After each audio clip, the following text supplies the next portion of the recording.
mais um encontro, né? Nosso penúltimo encontro, então. Sejam bem-vindos. A gente agradece que a Magda aceitou o convite, a nossa arquiteta da Casa de Pedra, né? Que fez o projeto de restauro, que está conosco, né?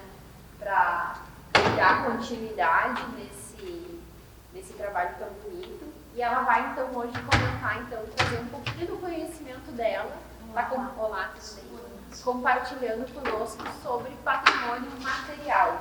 Então, a Magda é formada em arquitetura pela Universidade do Vale, fez intercâmbio, né, na Itália, ela vai contar um pouquinho da experiência dela e vai estar trazendo, então, um pouquinho dessa história sobre o patrimônio. Tá bom? Obrigada, Magda. Eu agradeço pelo convite, a confiança. Boa tarde. Então, ela já fez uma breve apresentação. Eu até tinha pensado em colocar na apresentação, a gente não conversava, acho que vai ser mais uma conversa mesmo.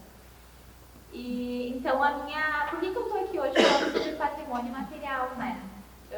Pela minha formação, mas isso também não quer dizer, porque o arquiteto pode seguir um leque de direções, né?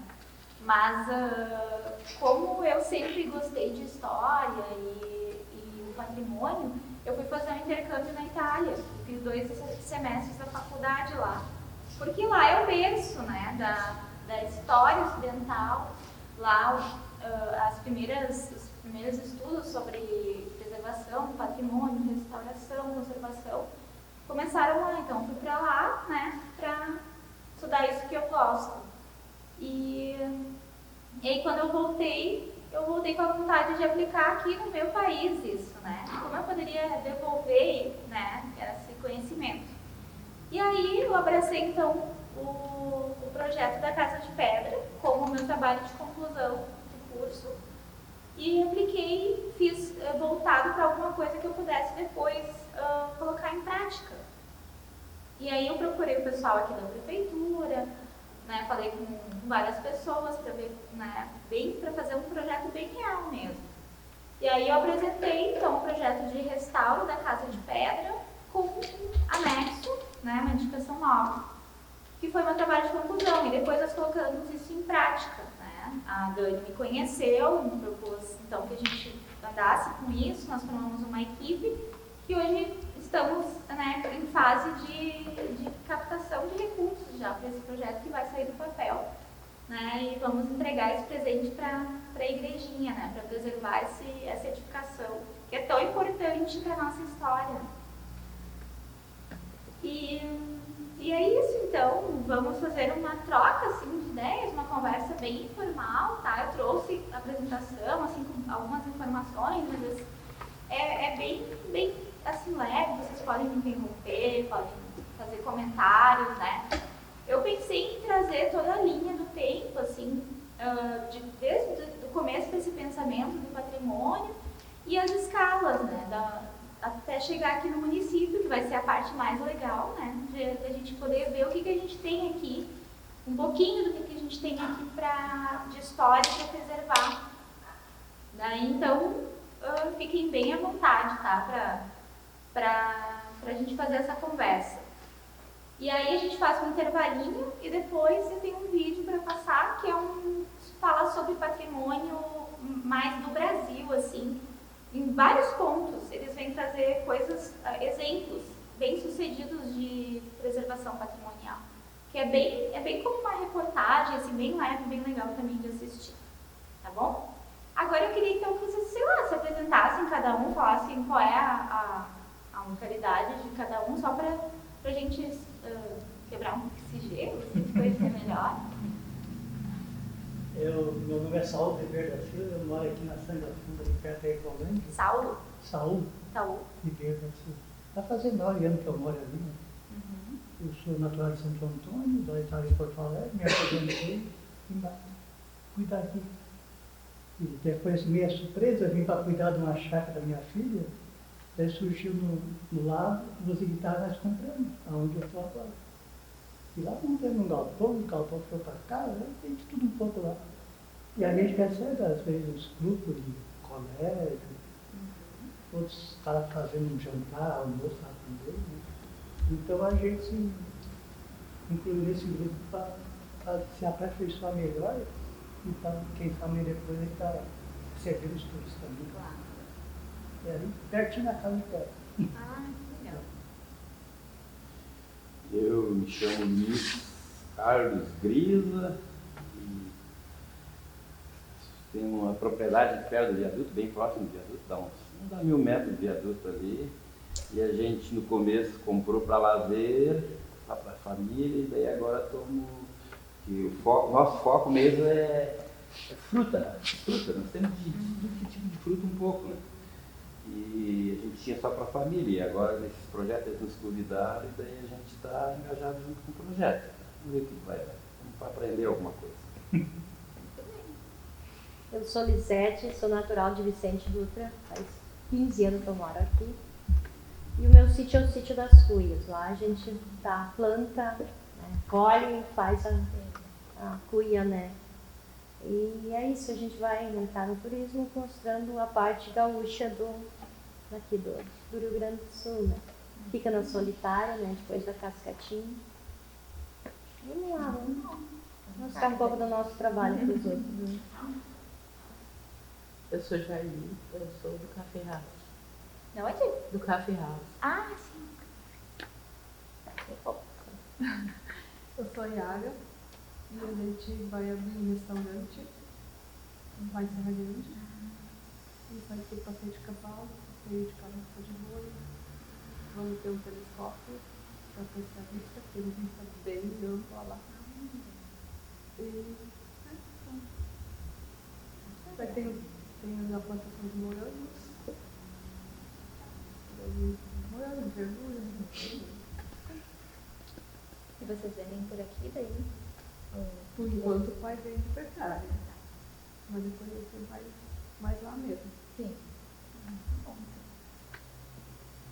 Meu nome é Rubia Elise. Nós temos uma propriedade dentro do Ecoland, dentro do Praia. E a minha história, eu nasci no Ecoland, naquela casa que eu morei. E é uma propriedade familiar, assim, meu marido criava uma parte, só que a gente também quer transformar, e eu acabei entrando assim, eu pedi para entrar para o grupo e nem estava. E agora, então, eles quiseram me incluir no Caminhos do Rural. E a gente pretende receber pessoas também, a gente já vinha recebendo com algumas pessoas, né, para uma reconexão com a natureza, alguns momentos de meditação, porque eu sou terapeuta floral, então tem essa pegada mais assim, né? Mas a gente tem frutas, cítricos e quer tentar diversificar as frutas assim, para poder colher e pague também. Né? E é só para complementar, a Casa de Pedra tem tudo a ver com a minha infância, porque eu morei ali, eu ainda moro, só que agora já diz que é bairro 15. E durante 43 anos a minha família, nós tivemos o frigorífico Casa de Pedra, que é próximo ali, né? Então, na minha infância eu ia nos bailes ali, com meus pais, meus avós. Tem muitas lembranças daquele lugar. Muita história, muito legal o trabalho com vocês, parabéns. Obrigada. Meu nome é Erni, eu moro no sítio Pé da Serra. Então, nós temos plantios de plantas medicinais com o objetivo de fazer a difusão educacional do uso dessas plantas medicinais. Isso. Então, muito obrigada, pessoal. Vamos começar então.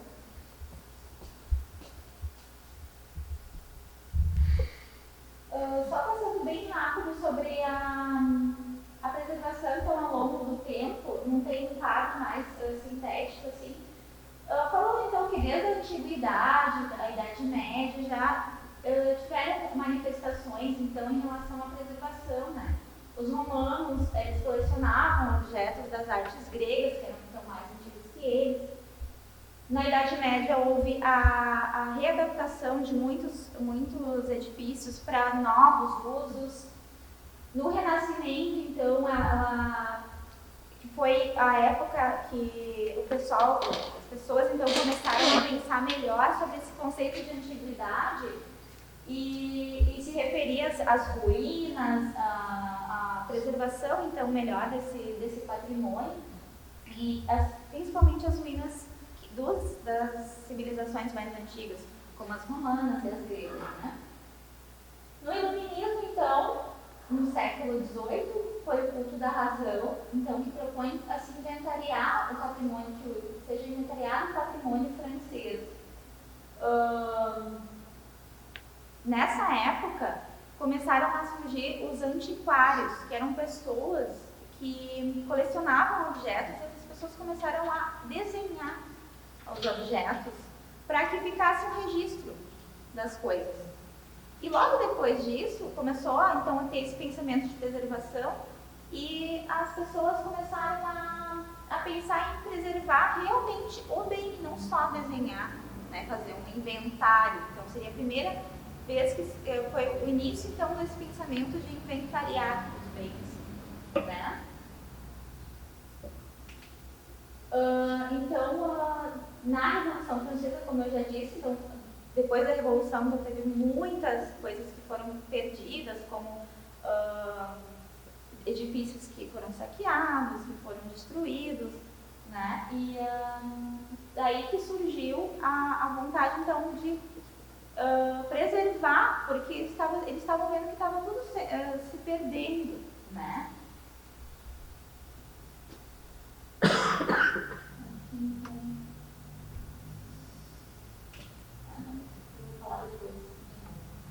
Aqui é um exemplo que eu trouxe para vocês do Renascimento, quando eles começaram a usar as edificações para novos usos, né? Que seria um túmulo em Roma, que depois, na Idade Média, foi transformado em fortaleza, né?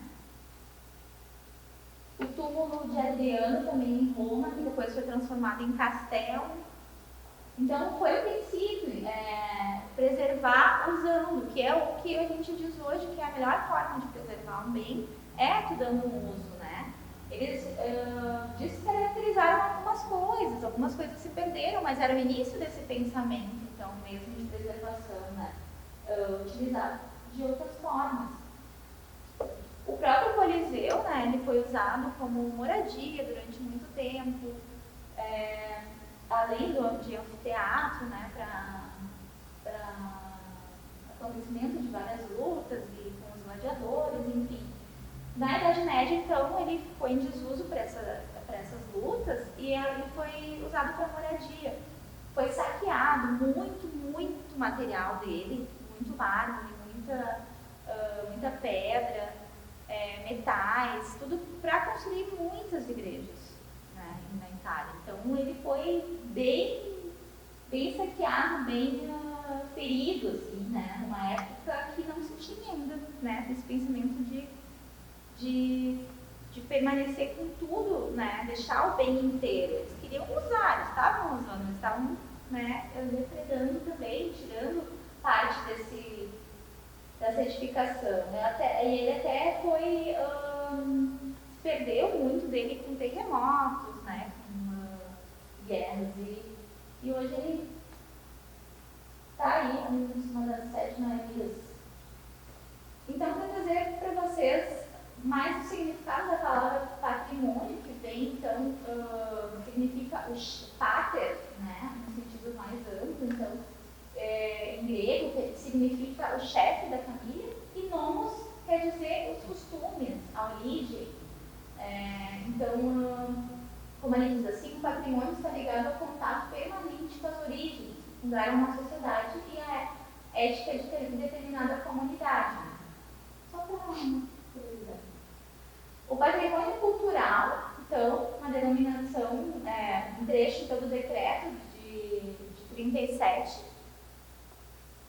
Decreto-Lei número 25. O patrimônio cultural é o conjunto de bens móveis e imóveis existentes no país cuja conservação seja de interesse público, quer por sua vinculação a fatos memoráveis, que por seu excepcional valor arqueológico ou etnográfico, bibliográfico ou artístico. Então está na legislação, né, a definição do patrimônio material, do patrimônio.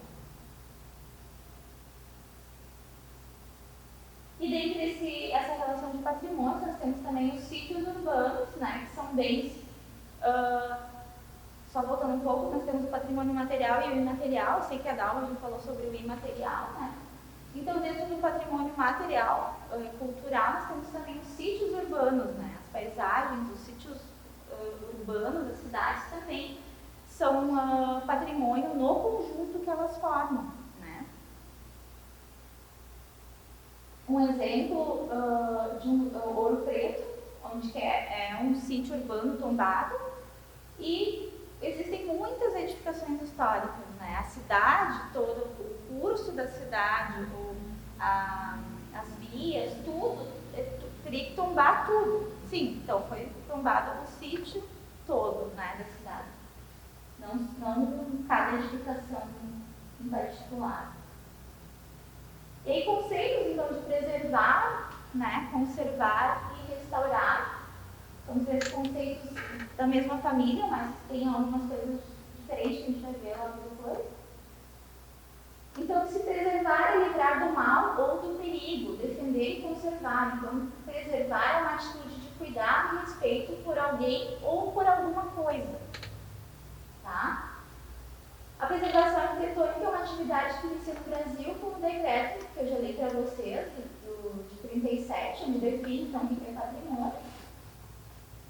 E também nós temos na Constituição Federal de 88 o artigo 216, onde também define que constitui o nosso patrimônio cultural dos bens materiais e os imateriais. Tá? Então, ali ele define nesse artigo da Constituição as diferentes grupos formadores então, da sociedade, nos quais eles incluem as formas de expressão, os modos de criar, as criações científicas, artísticas, tecnológicas, obras, objetos, conjuntos urbanos e sítios de valor histórico e paisagístico.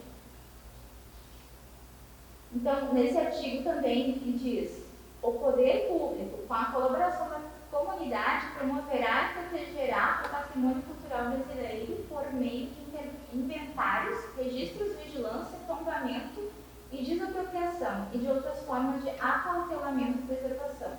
Então, está na nossa Constituição também, né? Nós temos na teoria, assim, tudo bem amarrado, né? O que falta, eu acho, às vezes, é a prática, né, dos órgãos públicos, a mentalidade, eu acho que até do próprio cidadão, né, em valorizar o patrimônio que nós temos. Aqui falando da restauração, né, que a restauração arquitetônica é uma atividade científica atribuída por direito ao arquiteto urbanista e de caráter multidisciplinar. Então, ela é utilizada para um recurso de preservação. Tá? Nas situações em que tem iminência de perda significativa da matéria original, né? E para documentação e registro também. Lembrando sempre que ela requer uma mão de obra especializada e treinada. Então, não é aqui trazendo para vocês que restauração, reforma e reconstrução às vezes confundem, né? Mas são coisas totalmente diferentes. Então, indo bem assim por cima, só para vocês terem uma noção do que é cada coisa, aqui eu trago a restauração, então, científica. Essa ação do restauro, ela precisa, então, de um levantamento cadastral e fotográfico, de um projeto baseado em teorias da restauração, levantamento de dados, análise das patologias, acompanhamento na execução por um arquiteto e mão de obra especializada. Então, não é uma reforma qualquer, né?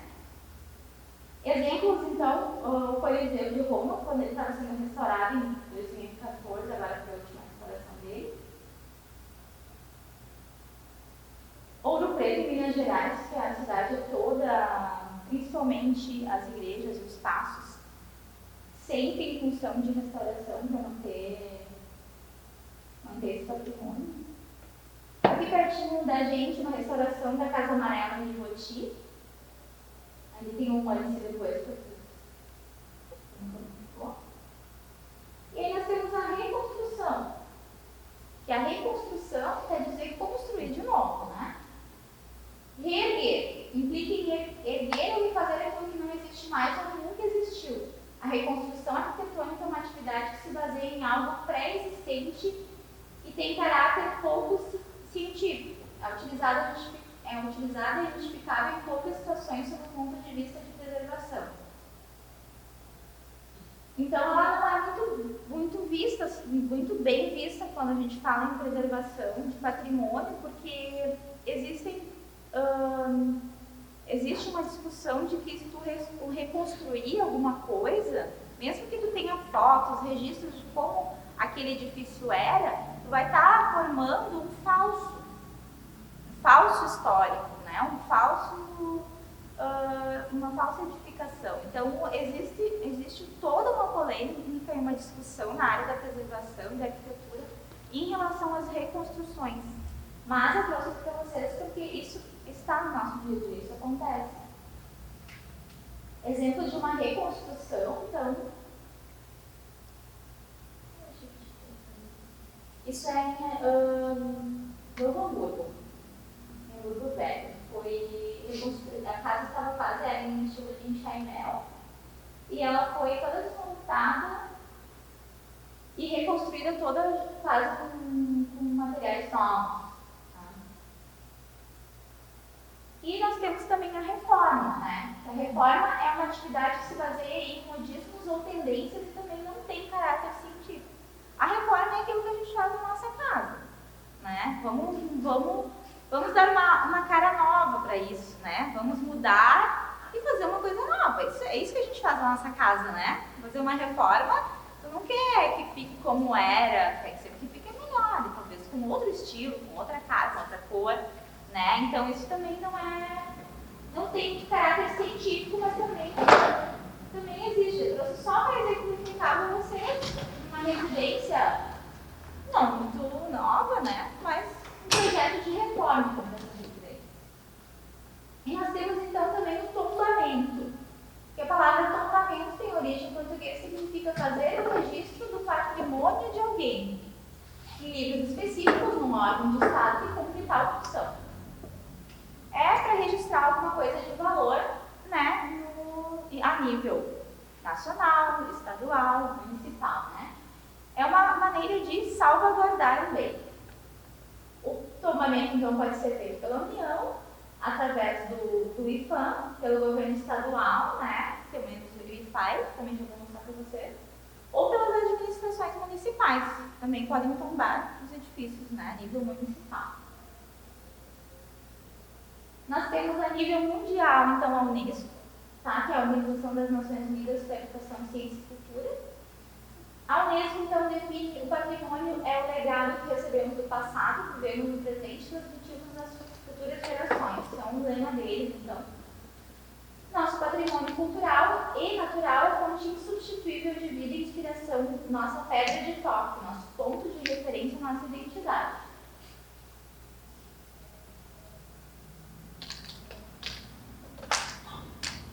Então, a Unesco reconhece que os sítios, né, reconhecidos como patrimônio, eles são um patrimônio universal. Então, com a proteção da comunidade internacional inteira, eles, né, como se a comunidade universal, o planeta, tivesse o dever de proteger aquele bem que eles tomam, né, porque é a nível mundial.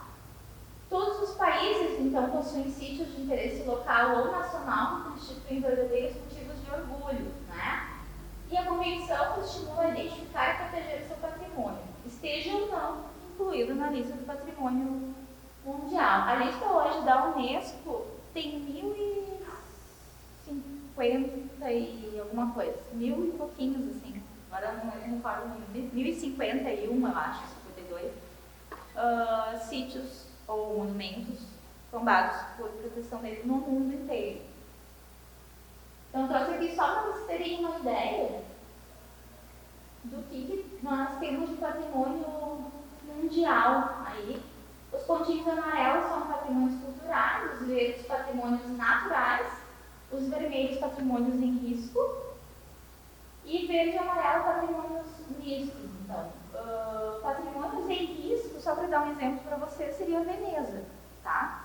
Veneza é um patrimônio, né? É patrimônio da humanidade, só que está em risco, porque a maré está cada ano subindo mais e uma hora dessas, esse patrimônio pode se perder todo, né? Então, e não é alguma coisa que possa ser feita pelo homem, né? Eles já estão em estudos para fazer alguma coisa, mas então é considerado patrimônio em risco para mim.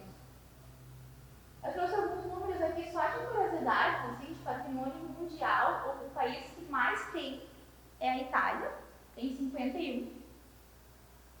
E o Brasil está lá em sexto lugar com 22. 22 no patrimônio tombados pelo mundo. Aí nós temos o IPAM, que é o Instituto de Patrimônio Histórico e Artístico Nacional, que é o órgão, então, a nível nacional, que faz essa proteção e a salvaguarda do nosso patrimônio. A criação do Instituto foi em 1937, por meio de uma lei, né, assinada pelo Getúlio Vargas.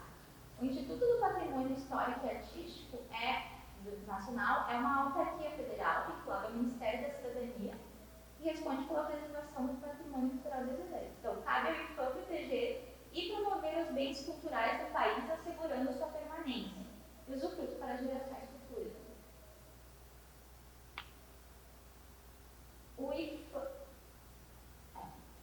O IFAI é um instituto a nível estadual, né? Um instituto também de preservação do patrimônio histórico e artístico do Estado. Então, ele foi, em 1954, foi criada a Divisão de Cultura do Estado do Rio Grande do Sul.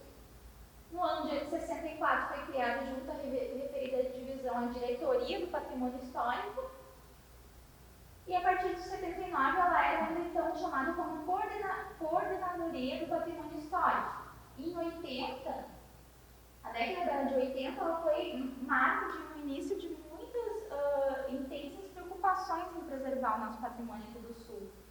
Então, vários imóveis receberam uma proteção legal a nível estadual, através do processo de tombamento, então, estadual. E, como curiosidade, a primeira tombamento do IFAI foi a ponte 25 de julho na cidade de São Leopoldo, em 1980. Então, em 1990, publicada a portaria que altera a denominação das coordenadorias, transformando-as em institutos. Daí que ele criou o IFAI, que é então um instituto.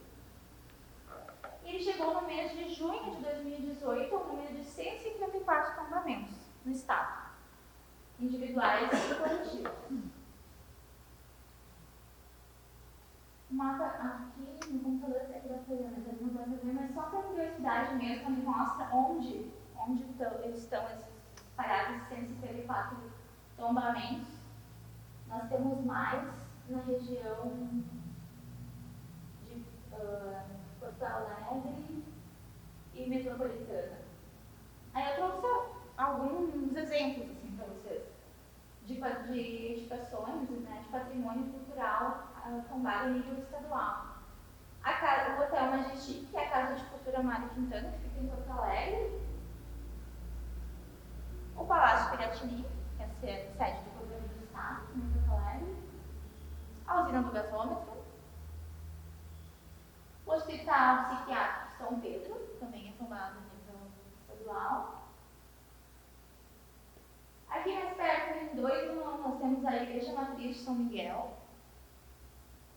Bagé, todo o centro histórico da cidade é tombado, então é um sítio todo que foi tombado. Bagé, também. Pelotas também tem um sítio tombado, mas aqui trago um exemplo da Catedral de São Francisco de Paula. E em Voti, o Salão Roller. Em Voti tem muitos exemplares ainda de Chaimel, da versão alemã. Também tem vários exemplares tombados. Esse é um exemplo de um salão que foi restaurado há pouco tempo, acho que uns 2 ou 3 anos atrás. Em Taquara, nós temos a Associação Comercial e Industrial de Taquara. Esse prédio fica ao lado da... Não é do clube comercial? É, do clube comercial, ao lado do clube comercial. Só esse imóvel é tombado a nível estadual em Taquara, tá? Nossa, a prefeitura não é? Não, eu também fiquei bem surpresa, não sabia. Ai, a coisa mais linda que tem em Taquara é a prefeitura. Tem mesmo a Casa Vidal que está sendo restaurada agora. Não, é tombado.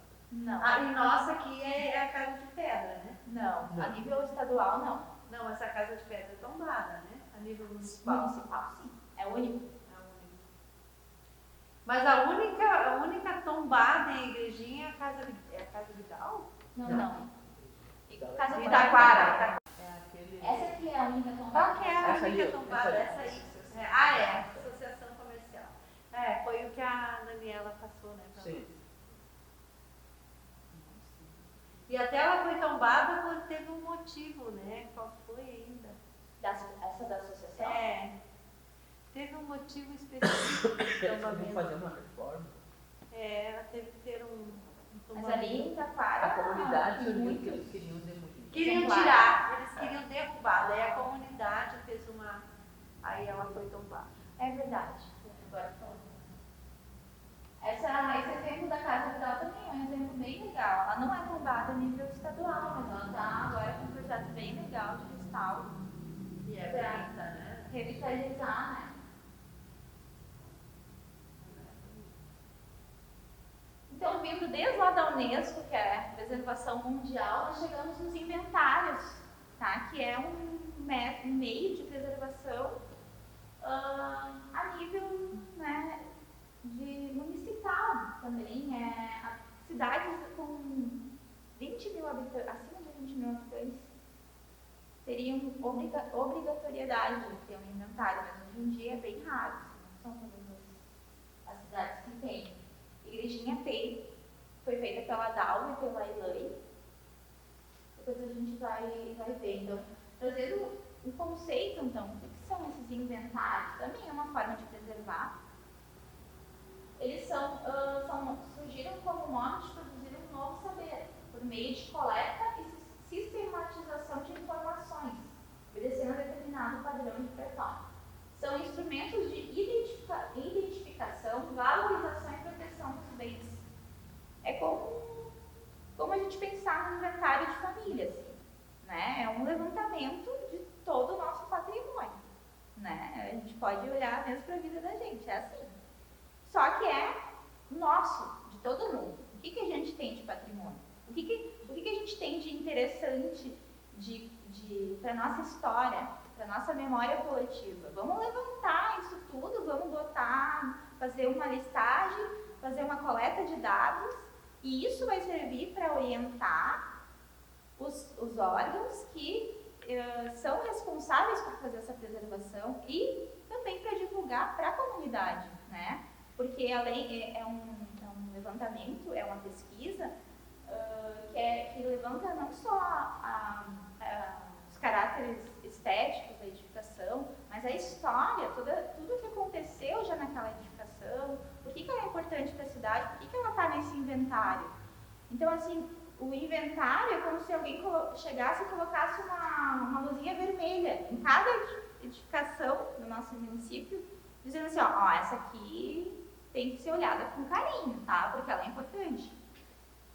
E a gente nem imagina, mas o inventário, então, nós temos de Igrejinha, ele é riquíssimo. É um material, assim, maravilhoso, feito pela Dalva e pela Elaine, em 2009. E eu vou trazer um pouquinho para vocês, então, desse material, que é o inventário, então, do patrimônio histórico, arquitetônico e artístico da Igrejinha. Nós temos o Conselho Municipal de Patrimônio, eles também usam bastante esse inventário, porque todas as questões que chegam para eles decidirem o que fazer, eles vão lá, né? E eles já têm tudo, né? Todas as informações que precisam para saber sobre o DNA daquela edificação, né? Às vezes os próprios moradores não sabem, mas tem um valor enorme. Então essa é a capa do inventário. Ele foi feito, então, com o apoio da Prefeitura de Igrejinha e da FACAT. Olha lá o café, o Café Ah, sim, senhora. Não é? Esse primeiro, né? Não, não, isso aí não. Não é o Café o primeiro? Não. Não. Onde é que é Aquela aquela casa não é casa ali? Chaimel? Como não é Chaimel? Não. A primeira aqui da esquerda. A primeira é Sabe essa. onde é? A Não, primeira Ela é bastante parecida. Essas aqui são imagens que elas colocaram na capa e elas não identificaram. Foi só Ah, pra... tá, eu ia dizer.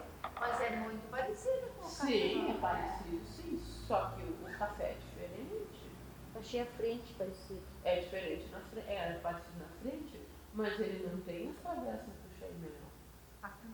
Sim, a primeira ali tem.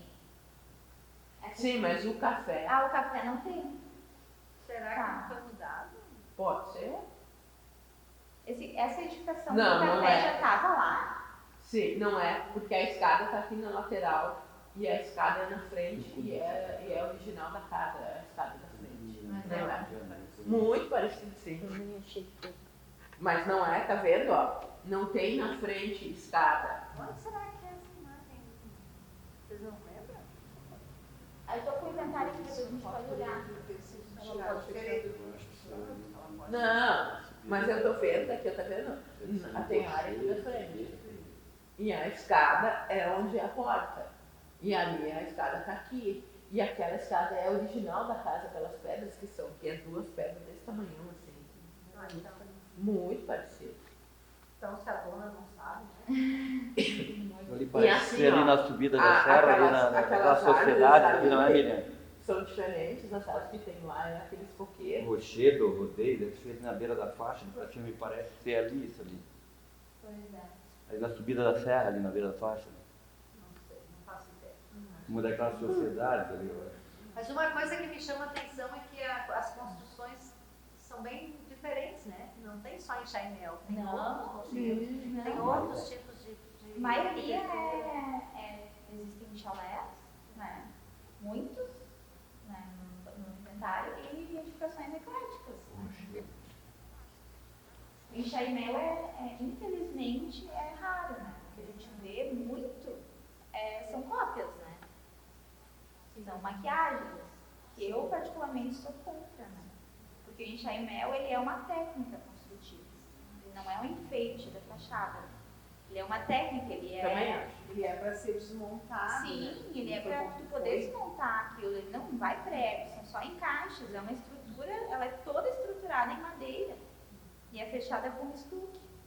Então, o que tu vê, aquelas travessas, o que existia? Existia o enxaimel, que é uma técnica construtiva, e ele era rebocado às vezes. Se ele era rebocado é porque a família era mais abastada.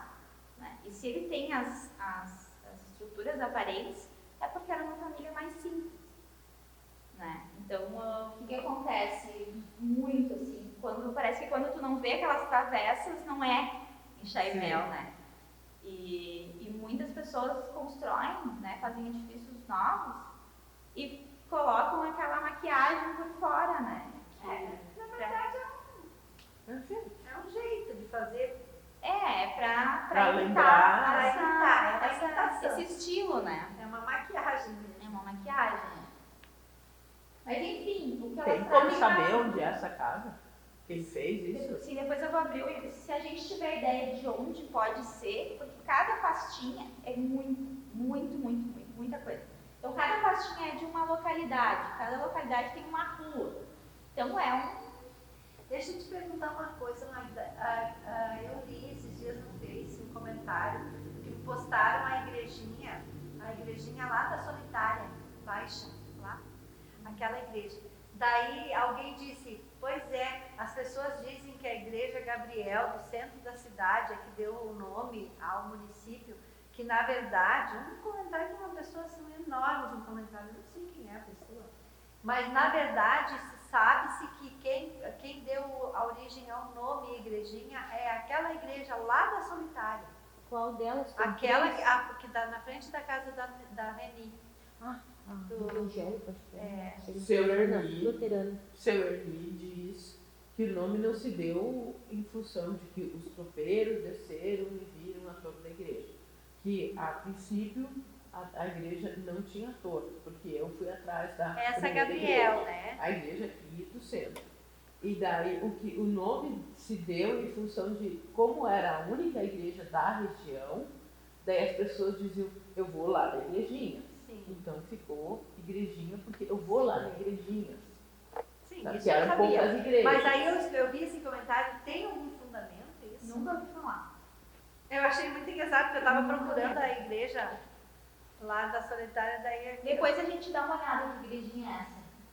Eu abro a pastinha da Solitária e a gente vê.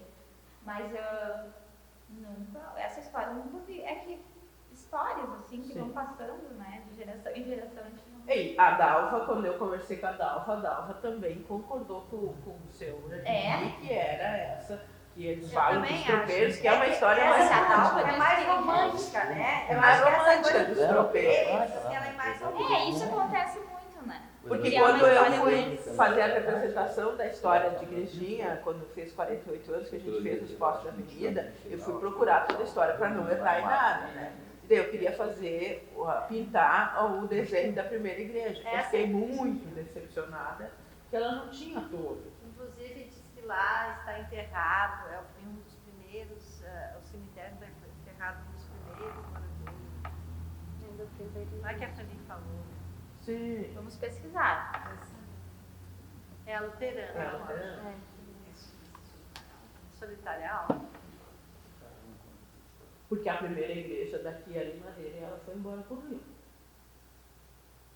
Tá. Então pode, desculpa, eu. Então a Dalva e a Elaine colocaram na capa uma frase da dona Lili Ketz, que está no livro das Sagas dos Alemães, onde ela diz: o nome escolhido foi Igrejinha, talvez porque a torre da igreja atrai de imediato o olhar das pessoas postadas nos montes, em cujo centro está inserido o nosso vilarejo.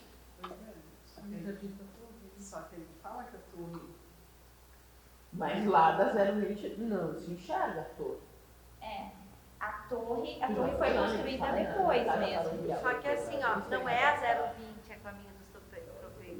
O caminho dos tropeiros passa lá em cima, um dos pontos mais altos, passa lá onde é a Maria Noiva Seitz, lá em cima. Sim. Lá passa o caminho dos tropeiros e de lá se enxerga a igrejinha. Então, Mas a igreja não tinha torre? sim, mas se enxergava a igrejinha, não se enxergava a torre. Talvez não é que se enxergasse a torre, né? Porque meu avô também lidava com gado. Porque ela era tropeiros, branquinha. depois ele- É. Eu lembro que ele falava alguma coisa disso. Que eu acho que É era a meu história que a gente aprende na escola, né? né? Dos tropeiros. Sabe quando a gente fica muito decepcionado? Eu disse, senhor, o senhor tem certeza disso? Sim. Isso é, né? Ele estudou, ele pesquisou. Então tá.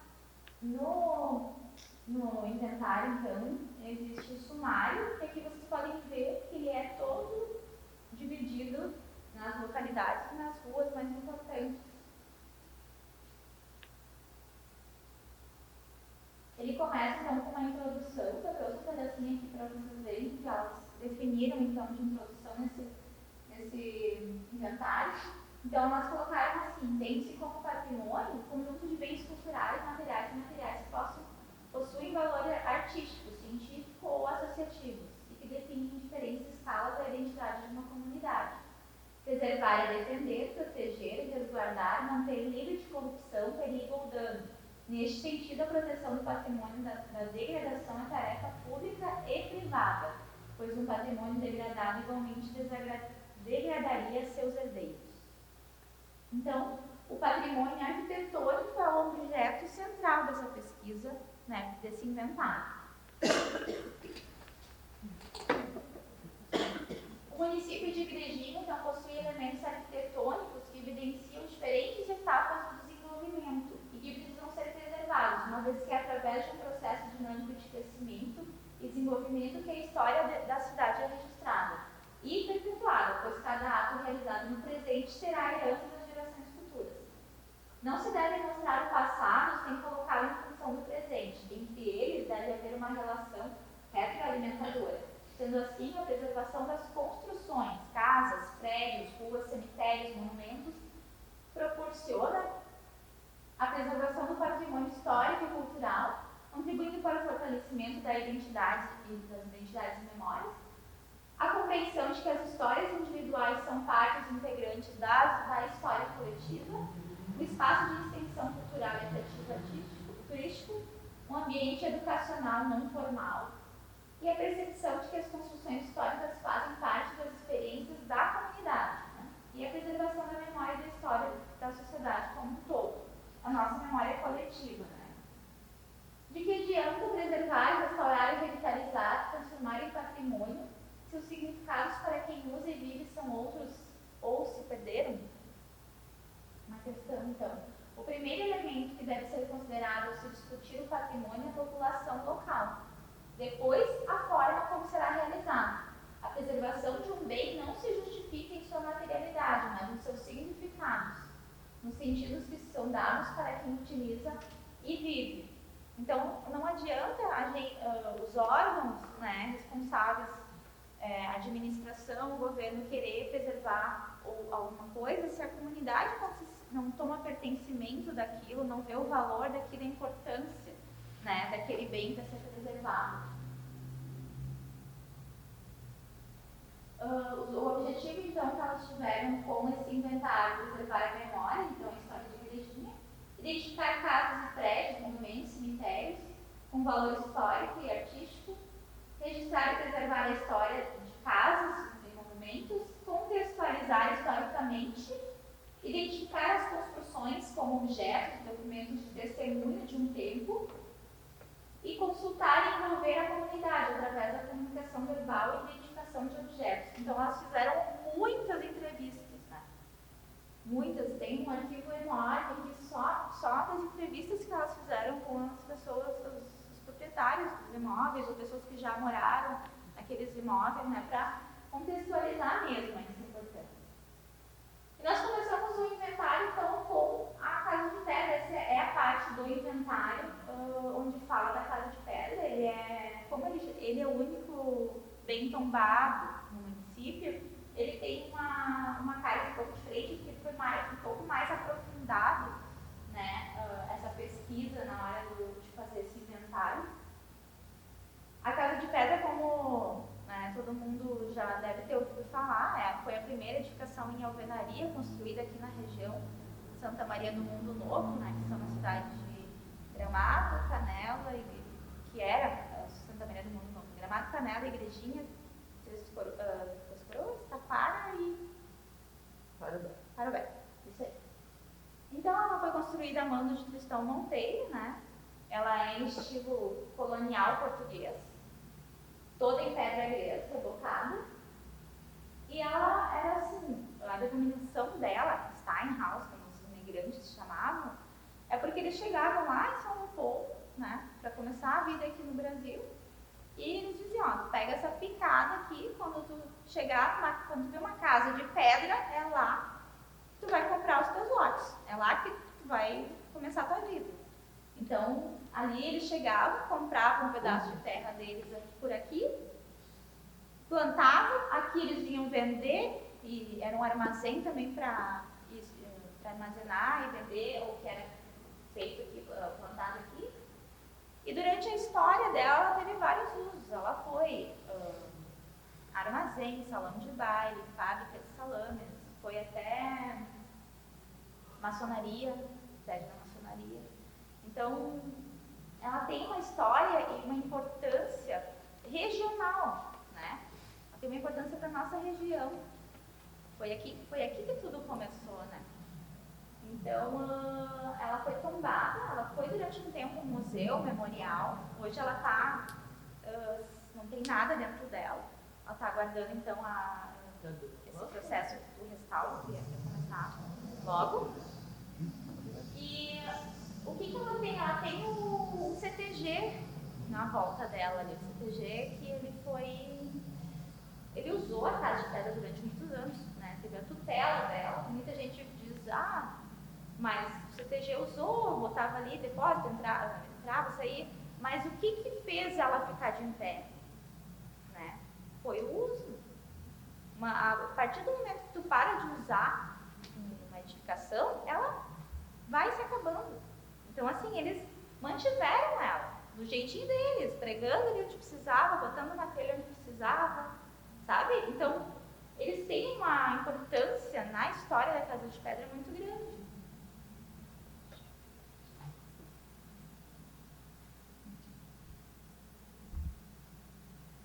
Ela hoje, ela carece de ações restaurativas e está correndo risco, assim, porque o telhado está quase vindo abaixo já. Ele não tem nada dentro, nem tem mais depósito de CTG, porque até é um perigo, assim, né? Então ela está cheia de escoras, nós chamamos um engenheiro para deixando entrar água, né? Cuidando bem das coisas, né? Mas tá aí. Ela tem 70 centímetros de espessura as paredes dela, toda em pedra gresa. Semana que vem eu vou trazer o projeto para mostrar para vocês como vai ficar depois do restauro.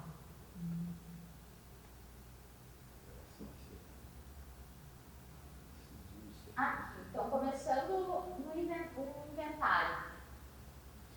Ele é separado, então, como vocês viram lá no sumário, por ruas e localidades. Começamos aqui pela Estrada Prefeito João Darcy Reinhardt, isso fica lá na Invernada. Acho que vocês devem saber que casa é essa, né? A casa da família Blue. Então, só para vocês terem uma ideia de como é o layout e o formato, cada edificação fica em uma página. E aí elas trazem fotos atuais e históricas, quando elas conseguem, e todos os dados da família, que é proprietária, do uso que ela teve. Aqui eu vou mostrar melhor. Eu ampliei aqui para vocês verem tudo que vem nessa ficha de cada edificação.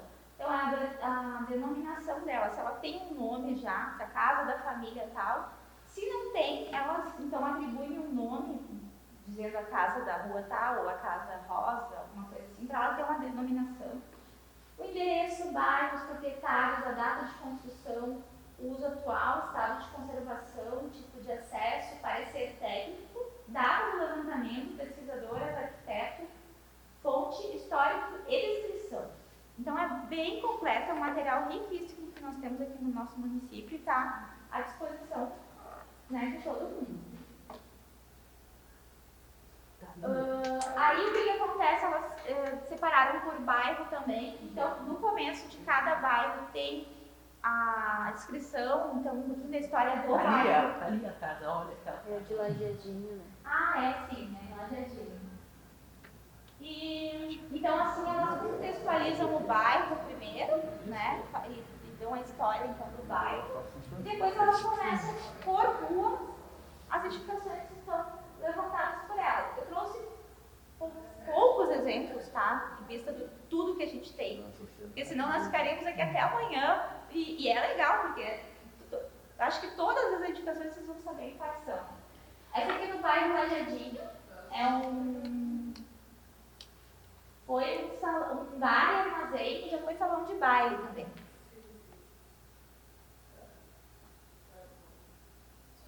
Aqui eu ampliei só dessa, tá? Só para vocês terem ali, verem melhor como são as informações que elas trazem. Bem completo, bem rico aqui o material. Com histórias, descrição, então, de cada uma, como eu falei. Essa ainda no bairro Lajeadinho, a Capela Santa Terezinha, 1940. Conhece? Sim. Casa da família Conrad, no início do século XX. Então, não é essa também 1905. Olha o estado, era todo em chainel. Deixa eu ver se não. E aconteceram, pela descrição do histórico dela, aconteceram muitos bailes de inquérito nessa casa. E os casamentos assim, da localidade ali aconteciam aqui e nesse jardim. E hoje ela está assim. E é um exemplar de um chapéu original. Deve estar. 10 anos no ano passado. Eu não conheço, até trouxe, pensei em colocar ela aqui como exemplo, até para ver se alguém conhece, se alguém se identifica ou conhece alguém dessa família. Mas tá aí no mercado. Aí Rochedo, outra localidade. Aí elas contextualizam todo o bairro.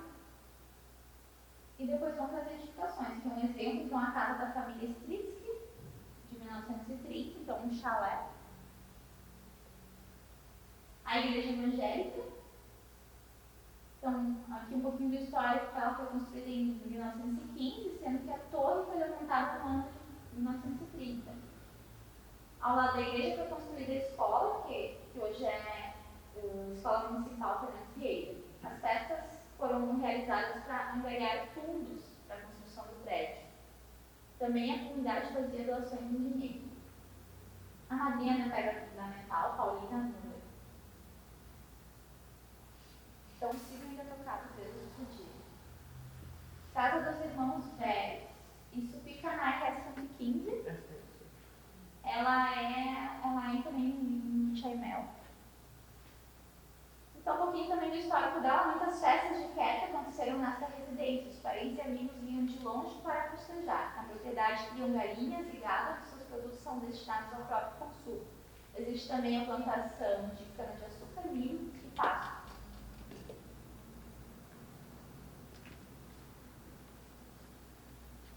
Na rua 1º de junho, o Instituto de Educação ali da Lampia, uma foto atual e umas fotos históricas antigas também.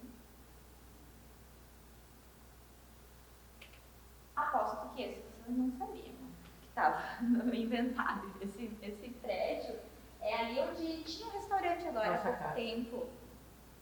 Nossa casa. Isso aí, onde era a nossa casa. A minha avó teve um despachante ali. Sim, muito tempo. Eu vivia ali dentro daquela festa ali. Então, o que eu não sabia também, que esse inventário traça também na parte histórica, curiosidade, assim como foi o primeiro bar e lancheria Galon, foi ali. Né? Achou? Não, isso eu não lembro. Então, foi estabelecida a primeira lancheria de Igrejinha. E daí junto tinha uma relojaria, um escritório e uma alfaiataria. Então, em 1970, muitas pessoas foram ali assistir a Copa do Mundo, na qual o Brasil ficou campeão no bar e lancheria Galon. Então, assim, olha o que já se passou dentro dessas paredes, assim, o que já aconteceu ali. A gente passa na frente, a gente nem dá bola, nem nota, né? Mas não é pelo caráter estético, né? Porque a gente está vendo que não tem nada, mas olha quanta história tem para o nosso município, né? Uma edificação assim, comercial. Ainda nessa rua, alguns exemplos da casa da família Klein, o cemitério. O cemitério normalmente sempre é inventariado ou tombado, porque ele por si só é um lugar de memória, né? Mas muitas vezes também lugares de obras de arte. Então, os cemitérios normalmente estão sempre nesses levantamentos de patrimônio. A mesma casa ali embaixo, na enchente de 82. E a Rua 7 de Julho. A Rua 7 de Julho tem muita coisa também, assim como a Rua da Independência. Vocês sabem qual é a Rua 7 de Julho? A Rua do Cemitério Evangélico. Essa é uma casa que fica bem na esquina. Ela foi a casa de moradia da professora Olivia Lampier. Então, ali que ela deu as primeiras aulas. Ela morava e dava aula ali nessa residência. E o Teodoro Klein, que era o marido dela, era responsável por ligar e desligar a chave geral da energia elétrica da rua. Hoje eu acho que ela não tem nada ali, né? Eu acho que tem gente morando. É? Me parece que eu já vi gente lá. Eu tenho alguma coisa, não sei. Não. Essa rua é assim, quase toda ela está no inventário. Só selecionei algumas coisinhas assim pra gente relembrar. Essa é a casa de fisioterapia. Ela fica. Hoje tem uma academia bem grande, quase na frente. Sim. A Casa Rosa, que fica perto do cemitério ali. O que tinha naquela casa, sabe? Da fisioterapia? Não, essa. Na Rosa? É. Era uma casa de família. Como assim? Agora, há pouco tempo? Não, estou dizendo que não, aquela. essa casa eu moradia. não sei. Era algumas famílias assim moraram ali, estavam na história. A casa do Carlos Brutti. Que agora está bem diferente. Está bem diferente também. E o cemitério Bom Pastor, que é bem antigo também, escritos em alemão. A Ernesto Dornelles, que é a rua ali da Igreja Católica. Tem bastante coisa também, alguns exemplares. A Casa Lothar Clark, Casa do Edu Lutz, a Esquina do Pesse e a Casa Weber, que é na frente da Leste. Também antiga. A João Correia, que é a rua ali da Estação Laser, Da Brilhante. da Brilhante. Alguns exemplos também, aquele chalé ali, que fica bem na frente da Estação Laser, na frente do postinho, assim, o primeiro morador dessa casa foi o maestro Adolfo Quedes. Não foi a primeira casa dele, foi o primeiro morador. Então, é uma curiosidade, a gente também às vezes passa ali pensar em um terreno assim no centro, né? Uma casa que precisa às vezes de tanta manutenção como um chalé, né? E aí quando tu vai ver a história, né, das edificações, tu vê que é tão importante preservar. Nós temos ali a esquina onde é a Agafarma também, da década de 60. E lá, perto da livraria do Severino, lá pro outro lado, nós temos aquele prédio ali também, que é uma antiga fábrica de cadeiras e sapatos.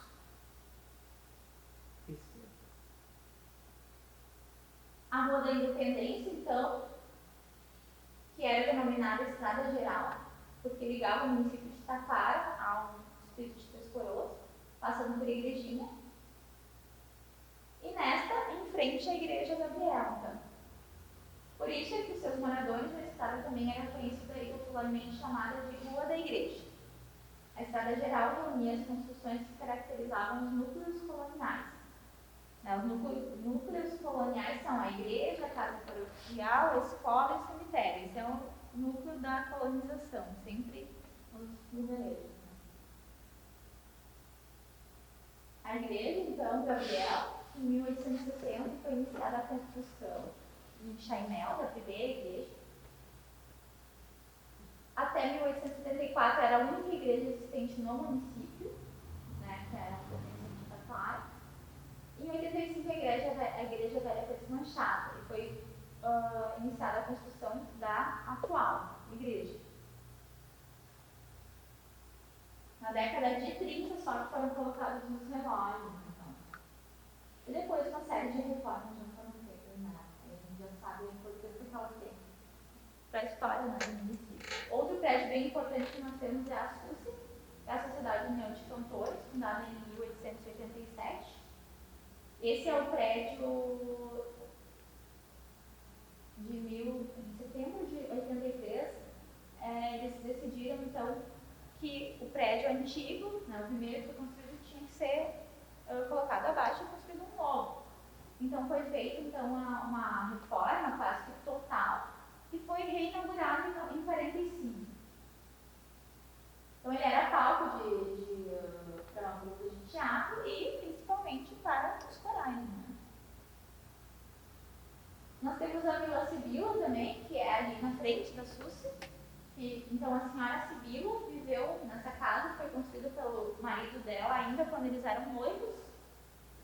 E ele, em homenagem a ela, mandou colocar o nome dela na fachada. Em homenagem e também para decoração. Depois eles se mudaram para Porto Alegre, vieram outros moradores, né? E na década de 80, um morador, então, que adquiriu ela, o Delcio de Seu Nando, fez uma série de reformas e aí foi retirado esse nome da vila. Então, isso não está mais visível, né? Então, relatos dos moradores afirmam que na época a construção era definida como a casa mais requintada da cidade. A casa mais bonita e mais requintada.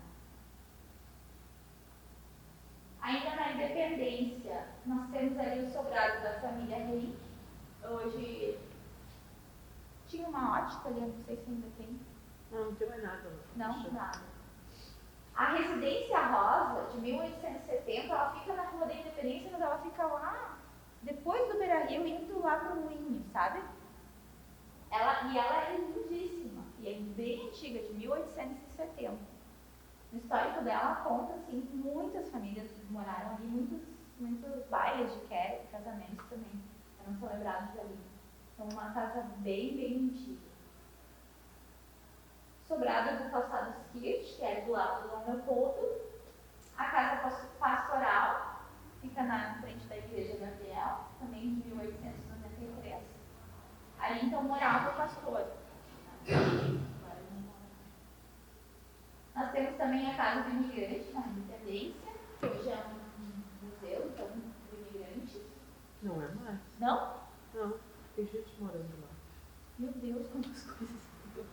É, Sim. verdade. Agora, pensando melhor, eu passei. Não tem mais nada. Casa do Camerino, onde tem a procuradora. A Ruggentobler é uma casa que fica do lado do edifício Germano, ali na Independência também. E a Oase. Que era da sua avó. Sim, que era. A minha avó morou 12 anos, eu acho, ali, mas Achava que ela ela- não era. Achava que ela Era ainda morava lá. Hã? Eu achava que ela ainda morava. Não. 1933, da Oase? Da Oase? Sim. A gente acabou de passar por uma de 1870. Perdeu. Que coisa linda. Volta ela um pouquinho. Ali é a residência Rosa. Onde é que é essa casa aí? É Na tudo Rua da ali Independência. na farmácia aqui, sabe? Aqui na Na- Independência, Sim, em vez de tu ir pra atrás. direita, tu vai aqui pra esquerda. Então, de um bom pedaço ali pra dentro. É uma estrada de chão ainda ali. Ah, é? Sim. Acho que é atrás daquele lá. Não, é depois. Pois é, lá pra Tu tem que cima. lá andar tá aquela aqui, lateral tá? aqui. Eu fui dar um trabalho, que essa casa eu não conhecia, me deu trabalho de lá olhar. Coisa É antes da subidinha lá, né? É, Tem uma oficina ali perto. Na Lides. Agora, aquele prédio da esquina ali, eu acho maravilhoso. Esse aí onde é O azul? esse é laranja. É, também. O azul não era onde tinha Casas Marca?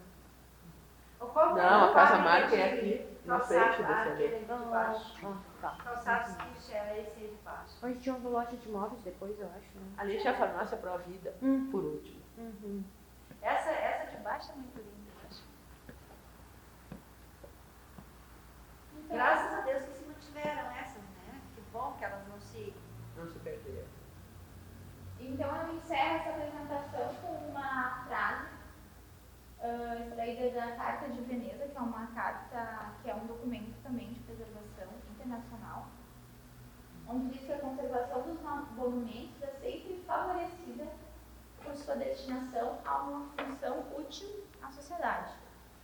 É aquela coisa que nós falávamos, né?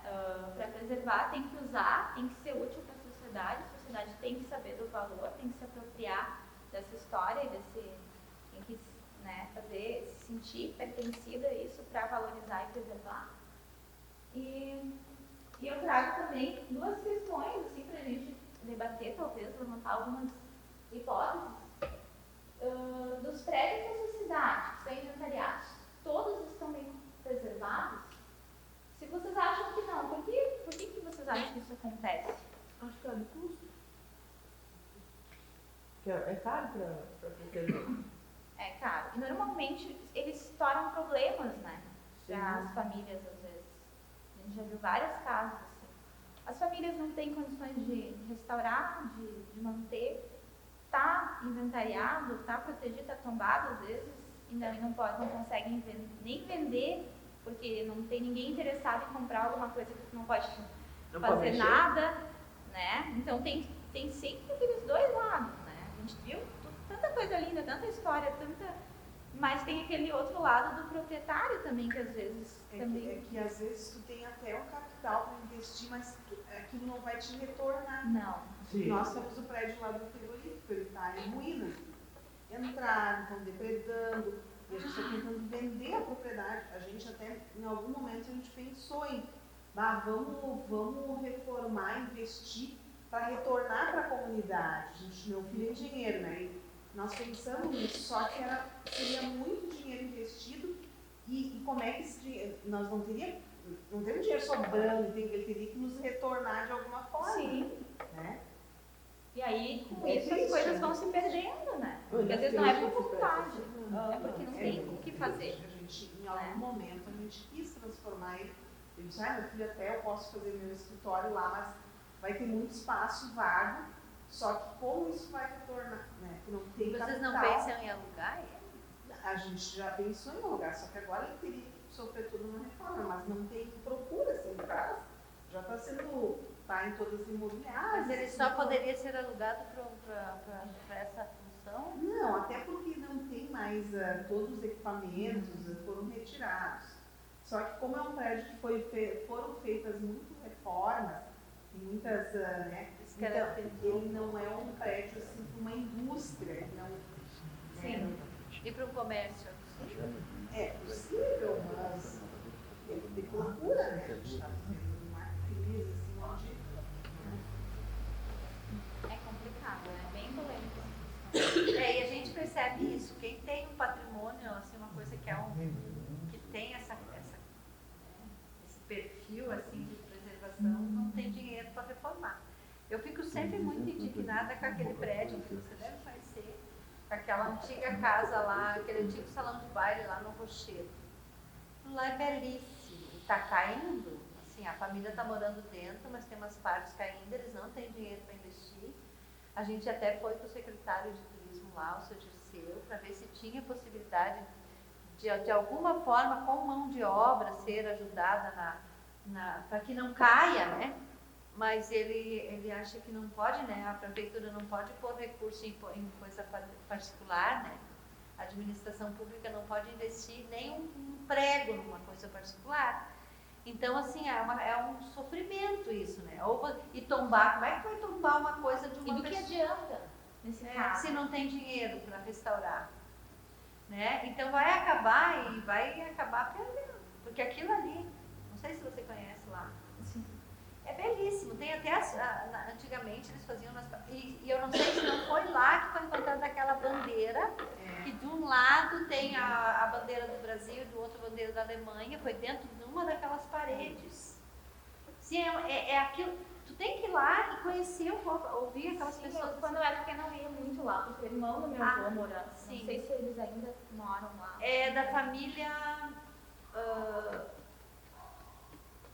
Eu até tenho lá isso apontado, das coisas que a gente sugeriu, porque a gente queria fazer um roteiro lá por cima, passando pelas igrejas, passando E lá pra naquele- trás eles têm uma tem uma propriedade estrada linda, tem as taipas, tem um caminho bacana para fazer ali. Só que o que eles não aceitaram muito, assim, a mulher lá, a professora aposentada, eu percebi assim, que eles não têm interesse que o turista chegue ali. Então a gente pensou em fazer foto, parar na frente, mostrar, falar sobre a casa e tirar foto. É o máximo que se podia fazer, né? Mas é uma pena, porque não vai durar muito. Era ali que tinha um piso que era pra dançar. Aquela. Era. Isso. Piso de mola. Assim, E assim o sótão, coisas, sim, madeiras assim ainda inteiras, né? Só que a parte de Tinha construção. até os quartos pra eu acho que é o dormir. último que Eu lembro. Deu muito Era baile assim. ali, né? É muito Nos comentado. quartos, nos banheiros, nos quartos onde as mulheres ficavam, as crianças Quanto ficavam. mais pula, mais, né? Eu acho que assim é um resgate histórico fantástico para fazer e aproveitar para o turismo ali. Mas é um patrimônio particular, é uma coisa particular, né? Que vai interferir. E não existe uma forma até, não sei, vocês como museólogos, não tem como fazer uma intervenção, tipo assim, chegar na família e propor uma parceria público-privada, uma coisa assim. Existem parcerias público-privado, mas tem que ver se eles estão dispostos, se eles teriam. É muito Eles solitário. dariam Para comprar? Não. Porque eles já venderam um monte de terra, eles estão só praticamente com o espaço da casa. É, o problema é a questão de desapropriar a propriedade, eles têm que ter espaço, fazer restauro, teria que ir atrás de recursos, teria que fazer algum. Eles não têm dinheiro para comprar nem um tijolo. Eles até podem, se daqui a pouco, fazer uma troca, uma compra, assim. Se é um valor, um valor que venha de um edital, Ela tem faixa. Esquia da faixa, na verdade. Então, olha isso. Aqui vai para 3 irmãos, desce para baixo. E aí não só a questão da pessoa morar no espaço. Porque assim, a Casa de Pedra ela foi comprada, a Casa de Pedra ela era um patrimônio de que? Era da prefeitura já? Sim. Ela sempre foi da prefeitura. Não. Ela era da sociedade. sociedade. E daí a prefeitura comprou. Não, existe um documento em que a prefeitura deu em troca. Fez uma troca da Casa de Pedra. O terreno onde a sociedade agora está lá na beira da faixa, sabe? A 3 A de janeiro, prefeitura né? fez Com ela uma sócio troca. lá, nos anos 70, 80. Entre E a 70 e prefeitura 80. poderia fazer uma troca com essa família também, digamos. E daí fazer o tombamento daquela sociedade. Poderia, né? Isso sim.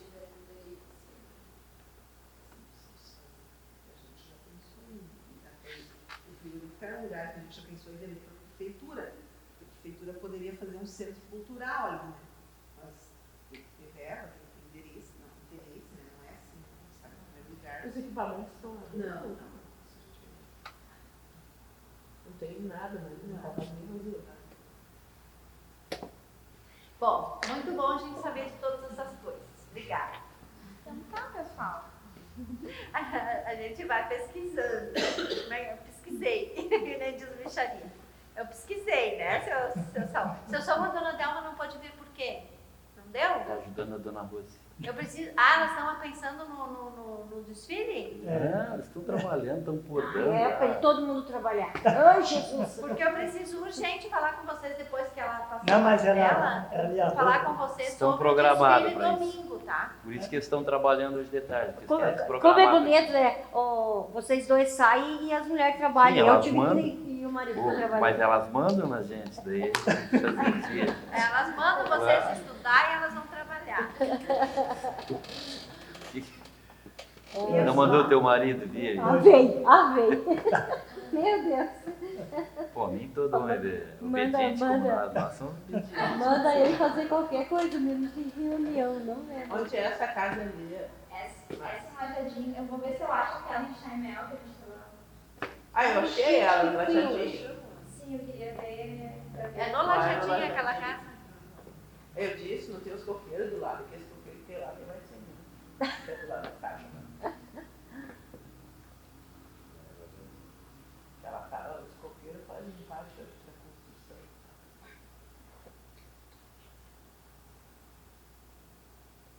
A Naruto tão quente aqui, é tão frio. Sim. Prédio. Ai, tá doido. Vim arrastando o casaco, agora tá faltando. O alto é muito grande. Sim, a Naruto tá quente pra caramba. Acho que era os cômodos ali que estavam ali.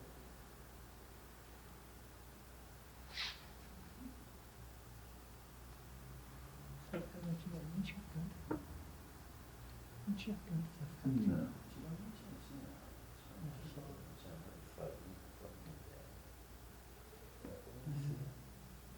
Trabalhei, cuidava. Tem esse partido de plano que tem ninguém que é obrigado por lei a fazer plano. Eu acho que todos os anos 80. Isso Daí é. Ah, eu sei qual que é. Sadiq Filho. Ainda é. É aquela bem pertinho da rua. 1870. Tem uma taipa bem bonita. Eles reformaram essa casa, porque eu vi fotos internas da guria. Ela reformou essa casa. Agora, seu saúde, que era de inteligente, forno lá. eles faziam tudo tão perfeitinho, sem ferramenta. Hoje tem ferramenta para tudo, sabe? Fazer coisas tão bem feitas que a gente fazia antigamente. Antigamente tinha som para soldar. Vamos fazer no intervalo, então? Impressionante. Sabedoria do pessoal. Lá em Portugal tem Pessoal, tem café, se quiser. sem não. Desculpa, não vou tirar mais muito tempo da tarde de vocês, mas eu queria, então, encerrar essa aula de hoje com um olhar bem abrangente, assim, a nível nacional, do que nós temos exemplos, né, de patrimônio a ser preservado, de ações feitas, bem-sucedidas, tá? E na segunda-feira eu retomo o local, nós vamos ver juntos, eu vou apresentar para vocês o projeto da Casa de Pedra, tá? E nós vamos juntos até a Vila Germânica, ali no Parque da Oktober, daí bem igrejinha, tá? E aqui agora, só para fechar essa aula então, do patrimônio mais abrangente então, do nosso país, tá? Não se assustem, a gente não precisa assistir o vídeo todo, a hora que começar, não quero deixar vocês também Quanto tempo cansados, a hora que a gente chegar no patrimônio imaterial, que eu sei que vocês já viram com a Dalva, daí eu dou uma paradinha. Mas quanto tempo ele tem? Ele tem quase 50 minutos. Ah, tá. Não, mas é só a primeira parte ali, que eu sei que é mais interessante pra gente. Daí a gente dá uma olhadinha, depois eu já paro. Se não fosse muito, a gente podia fazer.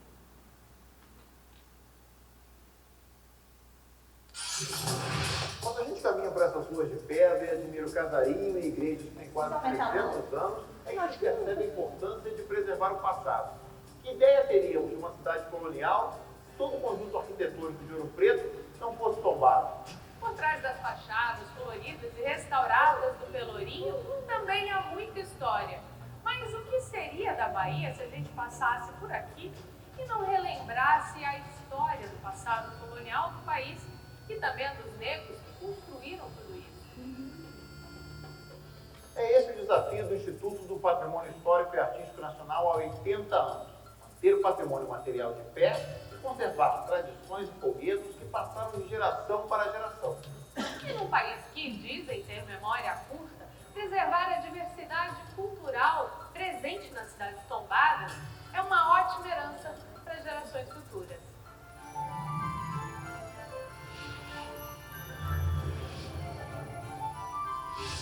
Claro.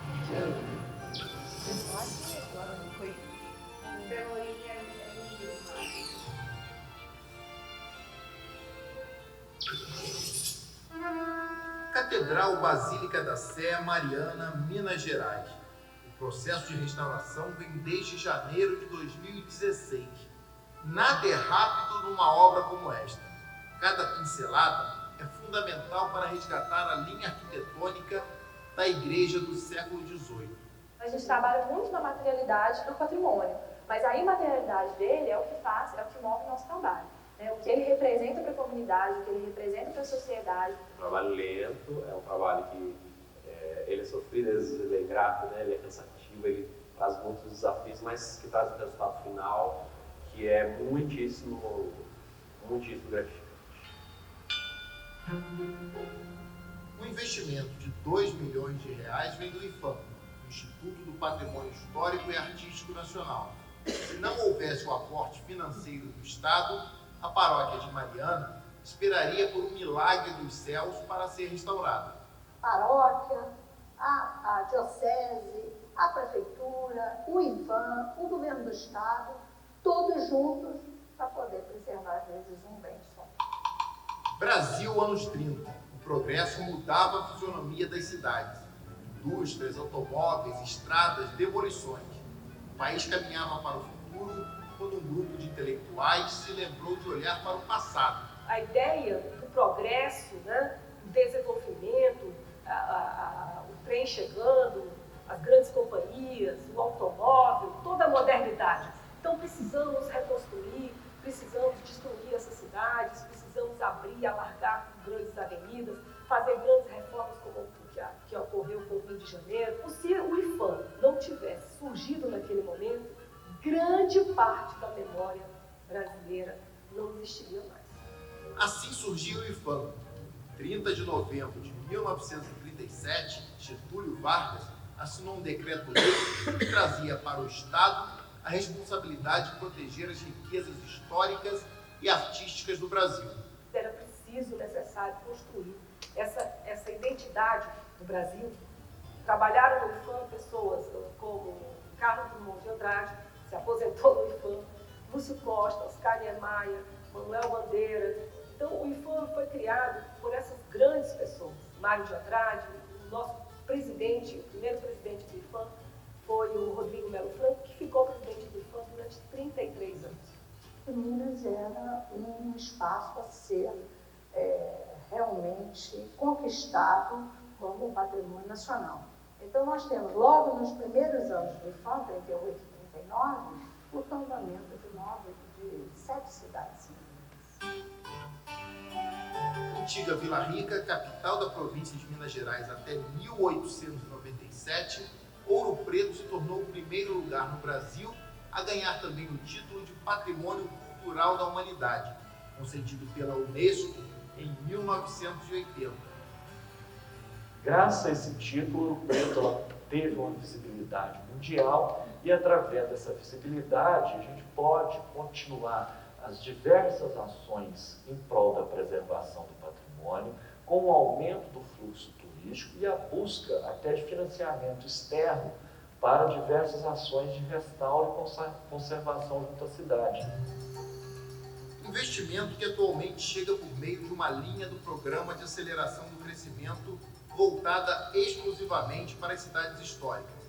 Lançado em 2009 pelo então Ministro da Cultura, Juca Ferreira, na Praça Tiradentes, em Ouro Preto, o PAC previa investimentos de 1 bilhão e 600 milhões de reais, distribuídos para 44 cidades tombadas pelo IFAM. A presença do governo federal apoiando o município na execução destas ações é fundamental, porque a prefeitura sozinha ela não conseguiria fazer essas obras de grande vulto. Tivemos parte dos chafarizes restaurados no valor previsto do PAC, né? A entrega da primeira etapa da Igreja Nossa Senhora da Conceição, que é um templo religioso de fundamental importância histórica para Ouro Preto. Por fora, a matriz de Nossa Senhora da Conceição está revigorada. Foram investidos pelo PAC das Cidades Históricas aproximadamente 4 milhões até então. Pouco a pouco, de acordo com a dotação orçamentária, o PAC das Cidades Históricas vai fazendo o seu trabalho. Aqui em Ouro Preto, a matriz de Nossa Senhora da Conceição foi entregue à comunidade depois de 2 anos de obras. Sua importância histórica está no fato de que aqui dentro estão os restos mortais do mestre Aleijadinho. Estamos aguardando agora o início da segunda etapa da restauração da igreja, que vai abranger os elementos artísticos integrados e completar a obra de restauração histórica. Mas no Brasil do século XXI, conservar a herança barroca do século XVIII custa caro.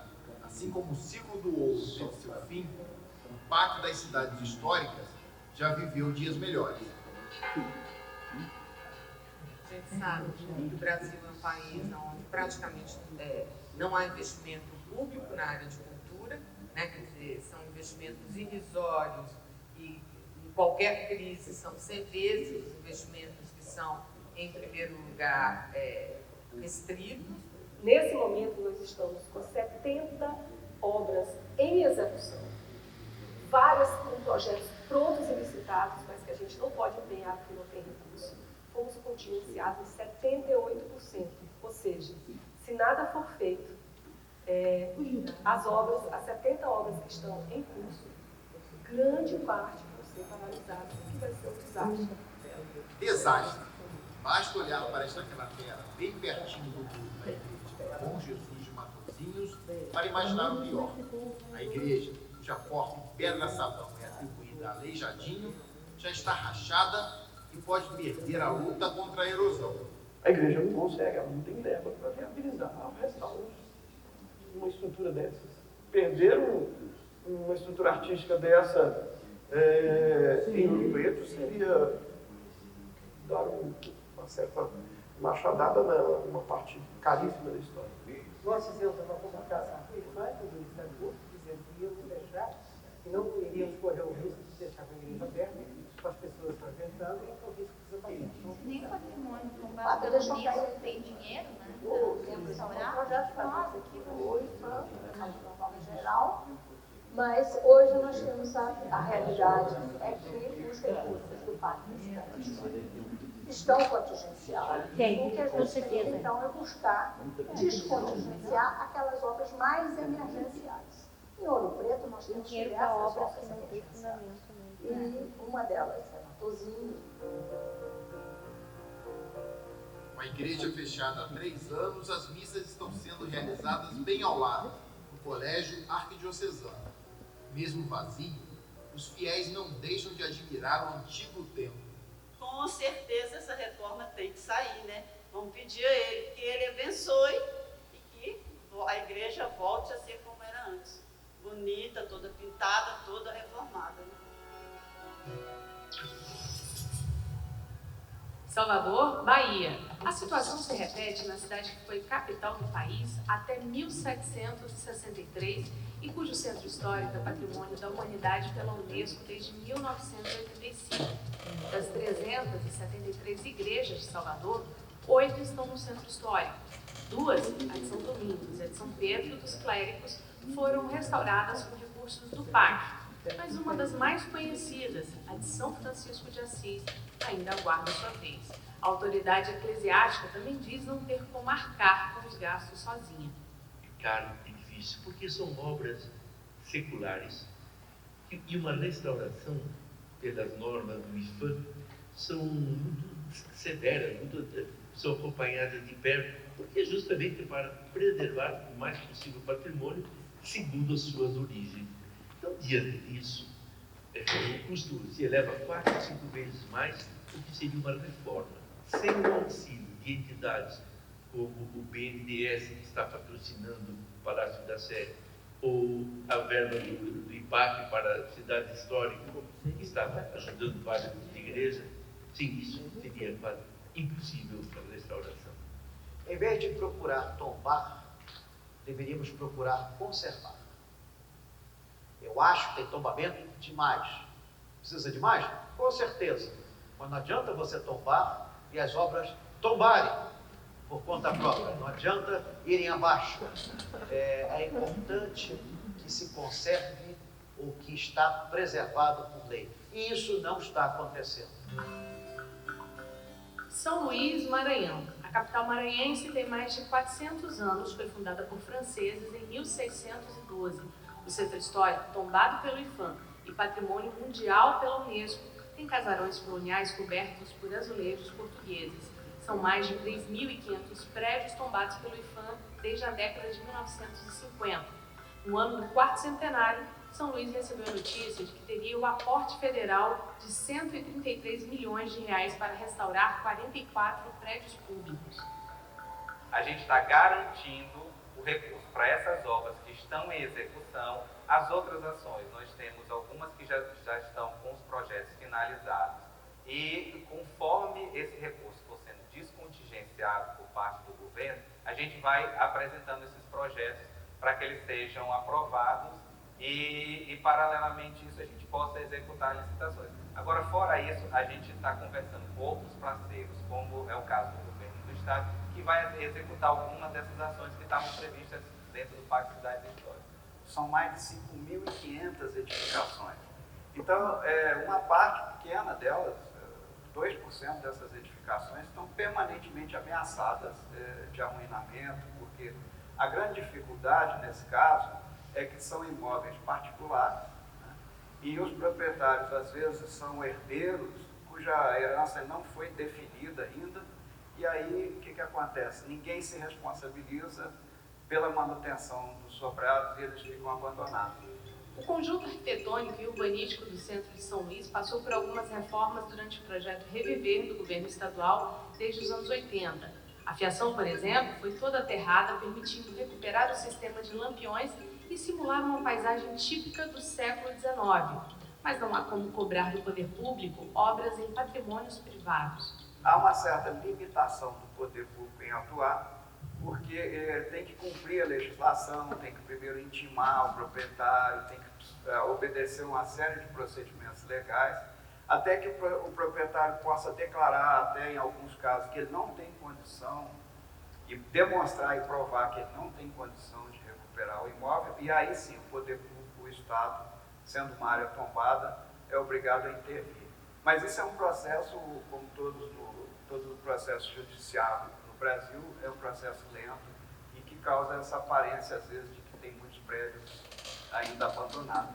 O tombamento, ele limita, de certa forma, o direito de propriedade, porque o imóvel tem que ser mantido sob determinadas condições, mas não a exclui, né? Então, a responsabilidade de manutenção dos seus imóveis, dos imóveis particulares, é dos seus respectivos proprietários. Um proprietário privado, ele, via de regra, né, ele teme o processo de tombamento. Quando você tem um bem tombado, que é seu, que é particular, todas as intervenções que você vai fazer nele e todas as transformações que ali ocorrerão, elas precisam dessa autorização. Então, é mais um órgão. Então, digamos, você precisa dos bombeiros, você precisa do código de obras, você precisa de saber o que você pode verticalizar ou não. E, acrescido a todas esses constrangimentos, ainda tem um constrangimento muito forte e muito potente, que é o patrimônio. Como então alguém que vive em um casarão bicentenário pode manter essa propriedade que requer tanta manutenção? Os estudantes das repúblicas de Ouro Preto podem dar uma luz. Lucas Gabriel, boa tarde. Convida a gente para entrar na sua casa. Bem-vindo à Terra Prometida. Aqui é Canaã. Aqui é Canaã. República Canaã em Ouro Preto. República Canaã em Ouro Preto. Vamos entrar. Aí, a casa, a gente não tem muita certeza, que boa parte da história se perdeu, que é muito tempo, mas até onde a gente sabe, ela é de 1820. Ela foi construída inicialmente para ser casa de um juiz federal, na época que aqui ainda era capital. E interessante é que muitas das paredes delas foram mantidas. Quer ver? As paredes internas são de pau a pique. Essas paredes são de pau a pique? São. Aqui. Quando a gente fez a reforma em 2012, deixaram um recorte na parede para mostrar. Daqui a parede, ela é original de 200 anos atrás. Quase todas as paredes internas da casa. Curiosa a forma como casarões abandonados do século XIX viraram abrigos para alunos que vinham dos mais diversos pontos do país para estudar em Ouro Preto. Quando teve a mudança da capital de Ouro Preto para Belo Horizonte, que era mais barato para o proprietário abandonar a casa do que fazer a manutenção dela ou mesmo pagar os impostos. E com essa desocupação, a Escola de Minas, a Escola de Farmácia se apropriam de um movimento para ocupar e garantir a permanência dos estudantes, né? E aí, o que acontece? Essas casas passam a ser ocupadas por estudantes que vão ter uma autonomia de gestão. Era um bem que foi largado, foi abandonado, elas foram ocupadas pelos estudantes, e os estudantes fizeram essa manutenção, esse cuidado. O FOP nessa época ajudou, porque não tinha como não conseguir, não tinha como eles fazerem isso, e ao longo do tempo aquilo ali passou a ser lar de várias pessoas. Como a manutenção ela é feita sempre, periodicamente, e aí muitas dessas verbas surgem do carnaval, que gera receita para esses estudantes, eles tentam ao máximo garantir que essa manutenção seja feita de forma periódica e constante, evitando que surja uma demanda muito grande por uma obra muito grande. Muitos ex-alunos fizeram doações mensais durante 5 anos para arrecadar esse dinheiro. Então, quer dizer, você mora aqui, você vive aqui, você faz a sua vida universitária, que muita gente fala que é a melhor época da vida, e fica a casa. São Paulo viveu de perto a dualidade da preservação do patrimônio e o interesse de particulares na valorizada Avenida Paulista. A artéria principal do paulistano já foi um lugar de casarões de estilo eclético construídos por imigrantes que fizeram fortuna no início do século XX. O IFAM nunca tombou essas mansões, mas quando o órgão estadual de patrimônio histórico tentou fazer o tombamento nos anos 80, os proprietários se apressaram em demolir os palacetes. Eles entendiam que havia um interesse maior no processo de verticalização ou de outros usos, né, comerciais ou imobiliários para aqueles terrenos, que as restrições que o patrimônio poderia colocar para esses imóveis não eram interessantes. Na Avenida dos Arranha-Céus sobraram pouquíssimos casarões para contar a história. Nas mãos de um herdeiro está o Palacete Franco de Melo, construído em 1905 por um dos barões do Café. Foi tombado pelo Estado em 1992, num processo contestado pela família, que exigiu na Justiça a expropriação do terreno. Esse casarão, com essa visibilidade nessa avenida, ele é um caso dessas muitas expressões complexas de quando o Estado intervém com a salvaguarda num bem particular, e aí tem o confronto do interesse do particular com o interesse público. É uma pena, porque é uma casa linda, que está degradada, numa avenida como essa, com essa quantidade de equipamentos culturais. Menos conturbado foi o tombamento, em 1982, da Casa das Rosas, palacete em estilo eclético construído pelo arquiteto Ramos de Azevedo nos anos 30. O neto do projetista vendeu o casarão ao governo estadual, que a transformou numa galeria de artes em 1991. Ela tem uma visitação expressiva a partir de uma programação que ocupa os seus espaços, que qualifica os seus espaços, e ela tem um reconhecimento e um uso bastante intenso pela população.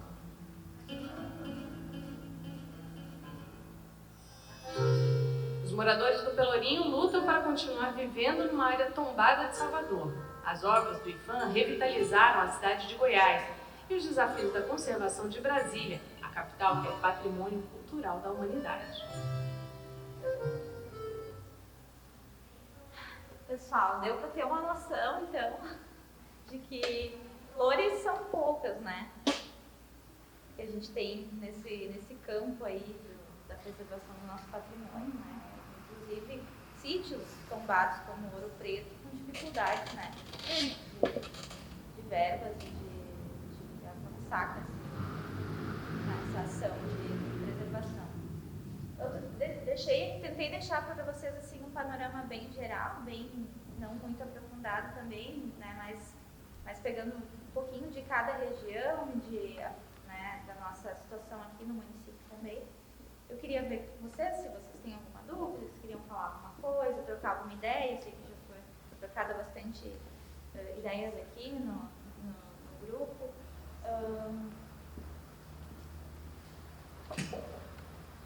Para mim está bem esclarecedor, muito boa. É um assunto que ele tem profundidade, né? É um assunto denso, né? Poderíamos... Tem pano para manga, como diz. Então,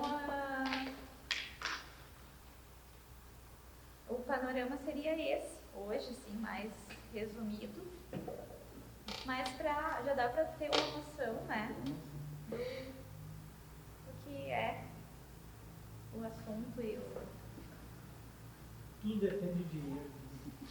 Depende de governos, né? Porque se bota dinheiro em coisas que não tem com tanto fundamento, né?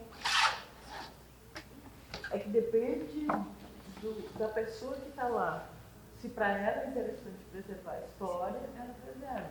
E se para ela, aquele monte de casa velha, sim, não vai preservar. Porque é a visão de cada um. Que nem, na época que nós tínhamos o Micael aqui, que era o nosso promotor, ele batia o pé e dizia, não, isso aqui tem que ser preservado. Agora o nosso promotor, ou não sei se é promotor ou promotor agora, não se envolve. Então, fica, né? Isso depende de quem está no poder. De quem está lá. Poder público, vontade política. Sim. Eu me lembro do Micael, ele estava lá e não, que tem que preservar isso aqui, tem que ele fazia, movia céus e terras e pronto, estava feito, né? Mas ele não estava muito preocupado com quem ele tinha que bater de frente, ele fazia aquilo que ele acreditava. E depois disso não teve mais ninguém que fizesse dessa forma. Assim deve ser em todos os lugares, e depende de quem está lá. Exatamente. O que é importante para aquela pessoa. Se para aquela pessoa não é importante preservar um monte de casas velhas, não vai dar nem bola, manda demolir, pronto. Daí só essa comunidade se une em prol de alguma coisa, né? E que às vezes a maioria das pessoas também não quer nem se envolver. Muito mais bonita demolir a casa e construir edifício de 50 andares. É o que está acontecendo aqui na cidade. É o que está acontecendo. Numa rua, esse é o pensamento da cidade. Numa rua que não tem estrutura para isso. Não, uma rua que ela é praticamente toda inventariada, né? Ela tem um valor histórico. Não, o que eu não estou nem me preocupando com o valor, assim, eu sei do valor histórico, mas eu não estou nem pensando no valor histórico, estou pensando na água, no esgoto, nossa canalização não comporta aquilo ali. Aí depois da enchente, aí não sei o que deu enchente. Os caninhos são tudo nessa suba. Não é que vai a especulação imobiliária fala mais alto. Sim, o dinheiro. O dinheiro. Infelizmente. A ganância, o dinheiro das pessoas, sempre fala mais alto. É isso? Então, eu encerro por aqui. Então, tá bom. Espero que vocês tenham gostado. E a gente se vê então na segunda-feira. Obrigado. Muito bom. Quando fala de história, vai ficar horas sentado.